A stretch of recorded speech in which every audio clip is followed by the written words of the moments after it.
Puyat pa ang lahat matapos nga ang nasabing performance na sobrang hinantay sa Lollapalooza ang SB19, kung saan ay sobrang nga pong nagpuyat ang Pilipinas, especially the fans ang 18.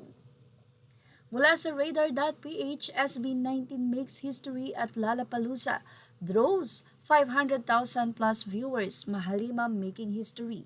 SB19 has officially made history as the first Filipino act to perform at the world-renowned Lollapalooza Music Festival, taking over the stage at Grand Park, Chicago, and bringing P-pop to one of the biggest global music events.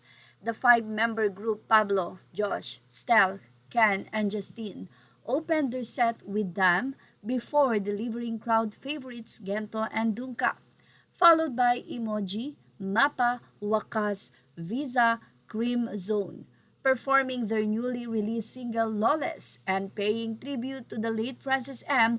with their rendition of Mga Kababayan Ko.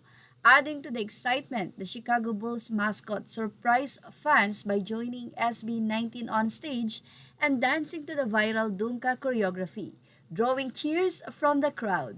The historic performance resonated far beyond Chicago on Weavers. SB19's live stream attracted more than 500,000 concurrent viewers and generated over 13.8 million reactions, reflecting the group's growing international reach. Back home, more than 1,000 fans also gathered at watch parties across the Philippines, including the Department of Tourism hosted event at Rizal Park to witness the milestone together. The moment quickly became a source of national pride online, with one viral post reading, "Yeah, all are not ready for the artists with a national ID."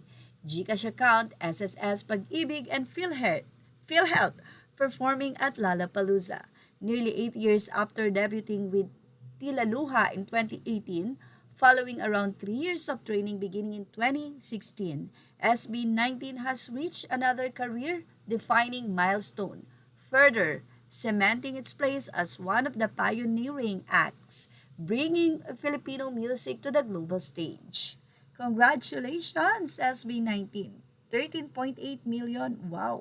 Sa mga nais pong magbigay ng kanilang komento, ilagay lamang po ito sa ating comment section. Images are all credit to the rightful owners. Please like, share, and subscribe, and thank you for watching. Showbiz Now!